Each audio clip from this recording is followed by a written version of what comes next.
thank you everyone for being here and for, we've gotten a lot of emails about the concern of this project. And the first thing that I want to dispel is I don't see it as a project, I see it as a long-range vision. And I want to talk a little bit about that. And what I actually asked, and I know I'm not the only one up here that asked for this to get on an agenda so we could have a conversation where we could just share a little bit about what's in our heads. What are we thinking when we allocate money towards a planning effort, and why would we do that? And I just want to say right off the top, I understand, if, and this is one of the things that's been amazing for me, you get on a body like this and everything we do is transparent and it's public information. But particularly I see it with the HRA, we're sitting in meetings, every other week, negotiating with developers, talking about development issues, talking about what if we do this compared to that. And every one of those things at a moment in time could be put out and put in a newspaper article in a way very much out of context because it's one thing we're talking about. It's not something we're planning on doing. We have to look at these ideas. But we can't go in a back room and talk about a great idea. It's like, wow, when we get this to the point where it makes sense, we should come out and talk to people. It's always out in the public, and sometimes the ideas aren't ready for prime time, I would say. And Bill, I think you did a good job articulating some of that. And so when I got the agenda and saw that it was actually on the agenda, I had to scramble a little bit. So much of what I threw in this was done at about 2 a.m. this morning, maybe about 2:30 this morning. So I'm a little scared to actually flip these slides because we'll see what the spelling looks like. So what I wanted to do is help everyone understand how we got here. And Bill, you did a nice job from the beginning of when we started talking about a lid. But I want to go back a little bit further and give a little bit broader context. And I'm glad you didn't talk about this part because then it would have been really awkward and repetitive. But in December of 2008, we finished up roughly about December 2008, our last comprehensive plan was being completed. And I was on a committee that was working on that. And it identified Grandview as one area of potential area of change. And a number of them we mentioned tonight as those areas. And at that time, we had a lot of projects that were happening, in the previous years. I had been on the Planning Commission. I had seen, the consultants would do these studies and they would go on for a long time, and we weren't really, they were like sort of put on a shelf and not even really approved. And so I actually approached the mayor with a couple other planning commissioners and asked if we could try a different sort of process. So in December of 2009, we made a proposal for a Grandview planning process that was completely community-led, no consultants, just figure out what we might want to see or think about in this area. We ended up doing 10 meetings in 20 days. It was led by a citizen advisory committee. We also put together a group of volunteer architects and designers that were all Edina residents. I found out in that process that there are over 110 architects that live in Edina. So we had a nice pool to reach from. On April 2010, we had a kickoff meeting. Through the process, we had business and property owner meetings, developer roundtables, many community open houses. On April 23rd and 24th of 2010, we had a design workshop, 2 days, or it was mainly on a Friday, Saturday, with those architects. And what I wanted to do is just show you a couple, 4 sketches, came from 4 different hands, bunch of people sitting around a table. And I think it's interesting because these are all Edina residents that were brainstorming about this area.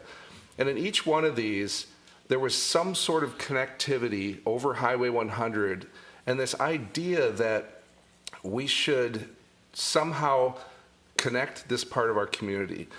What was also happening is there was strong interest by some members of the community that were involved in that for a community center on the public works site. One of the things that drove some of these sketches was to say, well, if we want a community center, why wouldn't we put it on the city hall side?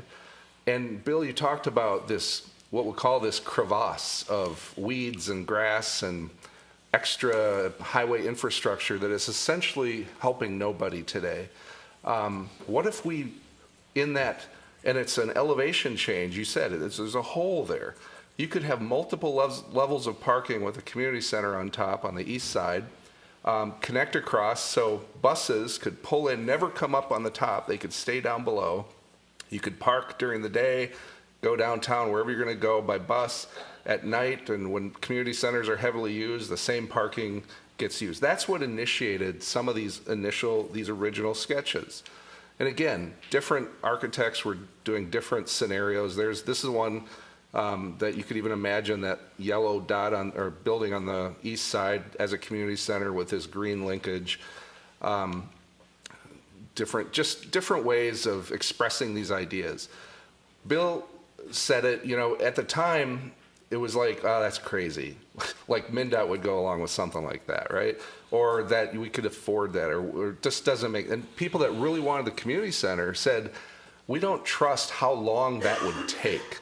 We would rather take a community center on the public works site today than take the risk of 20 years from now or 30 years from now getting a community center on the other side of the highway. So the idea just sort of went away at the time, but that was 10 years ago. So that process went along, and it's 20 days, and after those 20 days, the city council actually approved the guiding principles that we still talk about today. In November of that year, we actually put the whole report together and turned it in. Because of that community-led process, not one consultant was involved. Staff was able to apply for a Met Council grant, a $100,000 Livable Communities grant, which we received. And that allowed us to hire a consultant team to prepare what we call the Grandview District Framework. And that process involved usually around 52 community members that were on a steering committee that met regularly, that talked about the future of Grandview. And I'm talking Grandview, I'm talking about the whole broad area, not just, again, at that point, we weren't even talking about LID. That was an idea that came and went, and we were on to other things. That finished a year later in April of 2012. And there's just one image out of that report, kind of flying over City Hall here, looking west, and you can see that we had added a lot of streets, and if you look back, I don't really have the ability to point at this, but you can see the public works site with some housing, with a community facility of some sort, and a public outdoor plaza, those key elements, which interestingly, 10 years later are still kind of the components we're wrestling with and talking about. But it all came from these community-led efforts. So in April of 2013, about a year went by with just focus on other things. 2013, the city council started focusing on that public works site, just one parcel in that big area. We went through it, not we, but the council at the time went through a selection of a developer partner and has been doing ongoing design and financial studies that are still continuing today. In 2015, I think, Bill, you said it was more like 14, but in that area, MnDOT and the U of M Design Center actually approached the city to look at a proposal for a LID here. And that was because they were doing these studies, looking at other areas in Minneapolis, connecting the University of Minnesota with downtown area. And I don't know what all the reasons were, but it was interesting that MnDOT was coming to the city saying, this idea is not a crazy idea. There might have some real validity because we have a ton of land and not enough money to build out our transportation infrastructure in the state of Minnesota. So we have to be smarter about how we use our property to further communities' needs and to get our mission done, which was building highways and roads. So independent of that, the city was putting out an RFP in roughly 2015 for a district-wide transportation study. Because in the framework plan, that's what one of the key things that was called for is we got to look at the transportation network, because these are all great ideas, but if the street network can't handle it, whatever, then they're not really good ideas. Interestingly, that was a point where I'd been off the planning commission for a while. I wasn't on a city council, and this is what I do for a living, is planning and urban design. I was sitting in my office looking at this RFP thinking, boy, I hope they hire a really good team that can really look at a big picture and capture that kind of thinking. And I realized, wow, I'm not on anything in Edina. I could put that team together. So I actually did, and I brought in what I believe the best transportation designers in the country, put together a team, and we were actually selected to do a transportation study for the Grandview area. And that study was completed in August of 2016. And the reason I want to make sure everyone understands this is there were some things in that study that I helped write. I understand it and I believe in those things, and I want you to understand what's in my head and what I think about when you look at something like a lid. So again, at the time, there was no lid per se, but we understood that it was in discussion out there, that MnDOT had come to the city, that there was this level of discussion. In the transportation study, and all of this stuff, these reports are all online, we talked in terms of planning timelines, right? And this is where this really gets important. In that study, we talked about short-term being 0 to 5 years. What sort of things might you do in the street network and the transportation network? And bicycles and peds were a big part of this, by the way. Then we had medium, that was 0 to 5. Medium term, 5 to 15 years. Long term, 15 to 30 years. And then because long term didn't seem long enough, we had what we called far term. That's beyond 30 years. And that's where we put the discussion about the lid, okay? And just to, in the report, I just wanted to pull out a quote because I wrote it. And it doesn't, it's just an opinion and a transportation study. But the things that had to be realized before you could seriously look at a lid was this realization of an enhanced transit serving this district. That includes additional local and regional service related to Highway 100, and that could be bus rapid transit or something. But also taking advantage of the existing rail corridor, that's either light rail or modern streetcar options. And then, of course, the enhanced bicycle and pedestrian. In other words, if the assumption, and this was just an assumption made back when we were doing a transportation study of this area, is that in order to build a lid, probably be expensive, to pay for that, you'd have to build enough density to pay for that. And if you did that, that would have impacts on our transportation infrastructure that you'd have to have serious transit opportunities to make that work. It was an assumption. It wasn't a detailed study at that level. The far term study was not done. And just to remind everyone, when we're talking about 30 years out, we are 10 years in on this planning in this area, and we don't even have anything on the public works site yet. 10 years. So it is not inconceivable that something, when you talk about a lid over a highway, we're not talking about building it tomorrow. Literally talking about far-term kind of opportunities here. So now I want to shift from context to just sort of why. Why would we do this? And some of these quotes are from emails that we received. One of the comments was, we want naturally occurring development, not this forced city planning stuff. And I honestly can't think of what that would be. What is naturally occurring development? I know a lot of people talk about that at 50th and France, but I will assure you that 50th and France is essentially an urban shopping mall designed and brought to you by the city of Edina. That plan, I've got plans from 1974 and earlier where it was 4 gas stations and empty parking lots, and that area was planned. The parking system, the ring road, everything was planned. There's nothing naturally occurring. What cities do is that you set these long-range visions, you create the zoning and the comp plans, all that stuff that allows the development community to come and build out your city. So to say it's naturally occurring or that's what we should do would suggest that you have no plans and you just let whatever happens, happens. So that's really not a thing. What we want to do is do really smart development and smart planning. And sometimes we have to look way out there to do that. And you could look at examples in Edina, whether it's Centennial Lakes or Edinburgh or even the Southdale area years ago, how that works.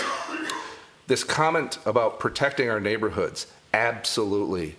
It's the most important thing we can all do. It's what drives much of our city. But you've heard the terms throughout today, these small area plans or these areas of potential change. Essentially, it's the 10% of our community that isn't single-family neighborhoods. So we've talked about all of them: Southdale, Grandview, 44th and France, 50th and France, Cahill, Wooddale and Valley View. Those are those areas of potential change that we're going to see change. And what we're trying to do is keep the character and the quality of our neighborhoods that we all live in and we all take great pride in, and make sure that we can still keep that quality and grow as a community. A lot of this, don't spend our tax dollars on this project. And I bolded the word project because, again, we think of projects as, a developer comes to us and we kind of vote up or down and we talk about, should it be a story higher or lower and what color brick? That's a project. This is a long-range plan, a long-range vision. And so the question is, what's appropriate to spend on something like that? When do you spend it? When do you not spend it? Why do we even invest in this? And this is, again, I'm just speaking, from my perspective. You elected me and put me here, and I'm trying to do the best job I can today in this environment. And my philosophy is, and I've talked to some of you about this, if I want an oak tree in my front yard 50 years from now, a mature oak tree, I have to plant the seeds today.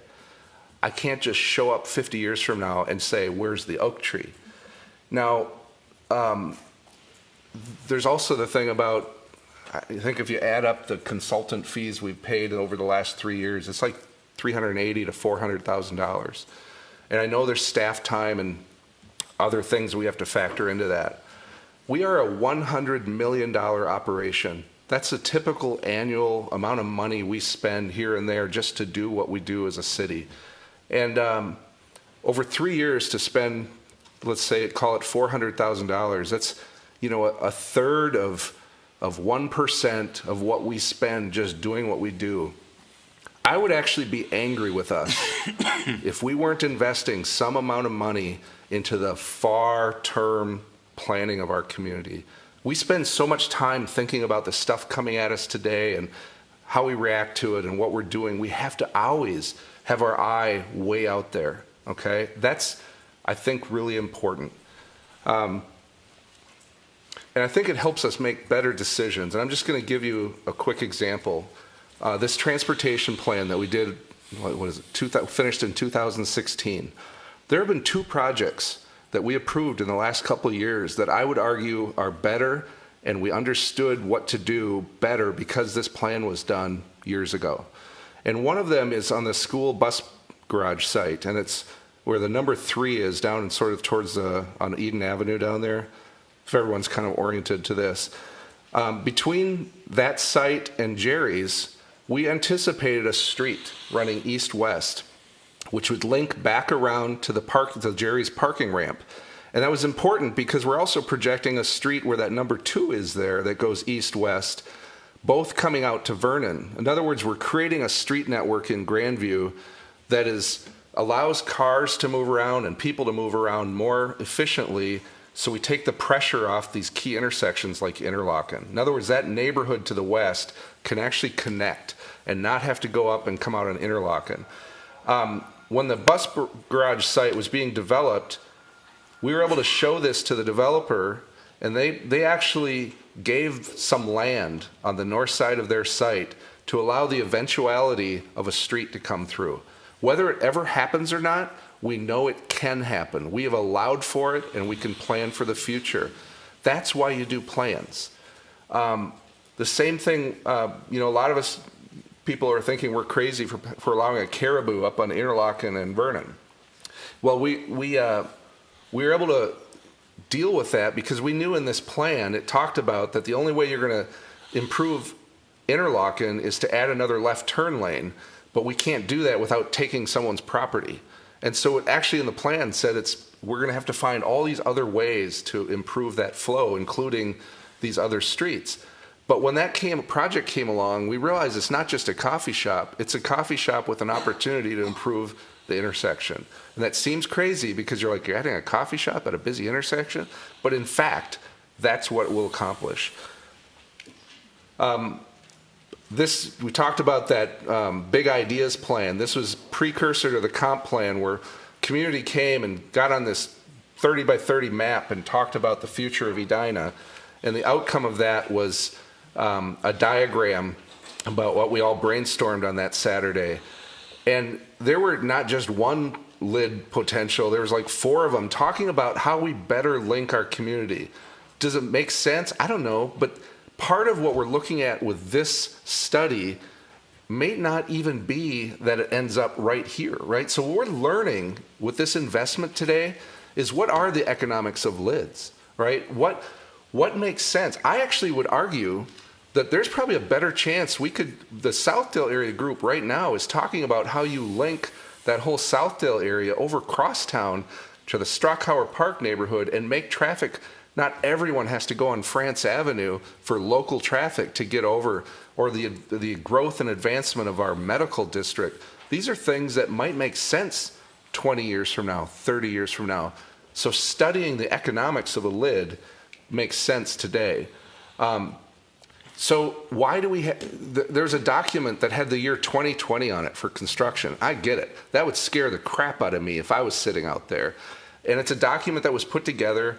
I don't know, staff or consultants, someone put that date on there. But part of that is we're trying to find out today what barriers exist for that long-range vision.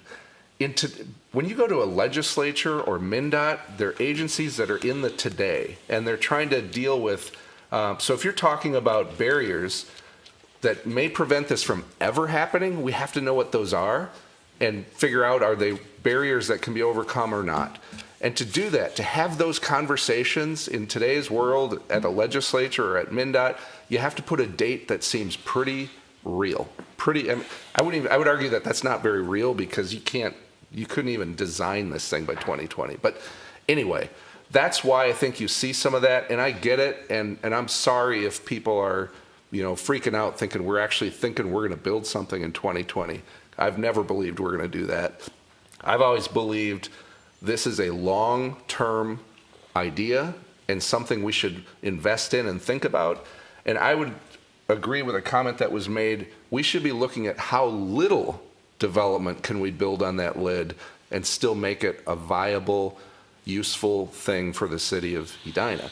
And that's the part we haven't even gotten to yet. We know we can make it viable by building a bunch of stuff, but how little can we build? How do we balance that with the transportation network that we can even create, and that all has to come together. But it's all done in this public realm, and this is a plan it's not there. We can't say this is what we want to do. The last thing I'm going to address is this concern about not including this Grandview Green in the 2018 comp plan. I don't think we have to put in all of this into the comp plan, but I think we should have a couple paragraphs that say, we've been studying this. It's a long-range vision. It's something that we will continue to look at. It's marking where we are in time and history. And I will say it's important because 10 years ago, when I was on the committee doing the comp plan, we had an idea for Cahill Gardens, that whole light industrial park on the west side of Highway 100 with freeway interchanges on 2 sides, a railroad on the other, a regional bike trail going through it now. We had one paragraph in our comp plan that said there's an idea here that someday this could be a whole new neighborhood with housing and industry and office and connectivity and parks. And the council at the time was scared about that. And they thought, well, that seems, wow, we shouldn't have that in. And they pulled it out. 10 years later, we're doing a comp plan, and it's amazing. None of the same people are involved. In 10 years, we have that kind of turnover, and that's good, except there's a group working on the Cahill corner that had no idea that idea had ever even been discussed. And that's bad. I think that's bad leadership and government to forget about things that we've thought about in the past. It should at least be a paragraph so we have some continuity of ideas and flow. That's just my feeling.